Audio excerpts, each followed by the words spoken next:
పశ్చిమ గోదావరి జిల్లా పెంటపాడు మండలం అలంపురం గ్రామానికి చెందిన శ్రవణం మధులతకు పెదతాడేపల్లి వాసవి ఇంజనీరింగ్ కళాశాలలో ఇంజనీరింగ్ చదువు కోసం ఆంధ్రప్రదేశ్ రాష్ట్ర ప్రభుత్వ విప్ తాడేపల్లిగూడెం శాసనసభ్యులు బొలిశెట్టి శ్రీనివాస్ 25,000 ఆర్థిక సహకారం అందించారు. ఎమ్మెల్యే క్యాంప్ ఆఫీస్ వద్ద శ్రవణం మధులతకు ఆర్థిక సహకారం అందజేయడమే కాకుండా వాసవి కళాశాల యాజమాన్యంతో స్వయంగా ఫోన్లో మాట్లాడి ఆ విద్యార్థినికి మెరుగైన విద్య అభ్యసించేందుకు ఎటువంటి సహాయమైనా తాను చేస్తానని ఆమె కుటుంబ సభ్యులకు భరోసా ఇచ్చారు. ఈ సందర్భంగా మధులత మాట్లాడుతూ ఎమ్మెల్యే బొలిశెట్టి శ్రీనివాస్ సహకారం మరవలేనిదని తెలిపింది.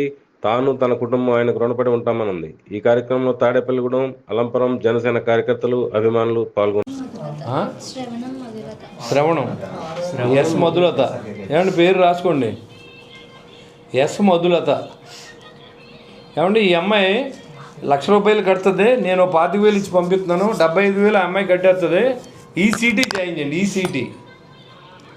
ఈసీటీ ఇంక మళ్ళీ వాళ్ళు ఇంకేం చెప్పకుండా చూడండి.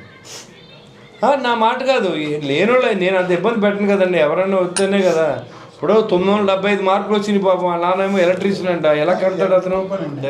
అందుకే నేను ఇప్పుడు జాయిన్ అవ్వడానికి ఆలోచిస్తే వాళ్ళు మళ్ళీ నేను 25,000 ఇచ్చాను, 75,000 వాళ్ళు కట్టేస్తారు. ఇప్పుడు మీ డబ్బులు ఒకసారి ఇచ్చేస్తారు. చూడండి, ఏమన్నా వీలుంటే 2 సార్లు కట్టించుకోండి పాపం. కొంచెం వీలుంటే 2 సార్లు కట్టండి. 25,000 వేసి 50,000 కట్టే ముందు వెళ్ళి సుబ్బారావు దగ్గరికి వెళ్ళు. పంపిస్తున్నాను సార్ వాళ్ళని. రైట్, రండి.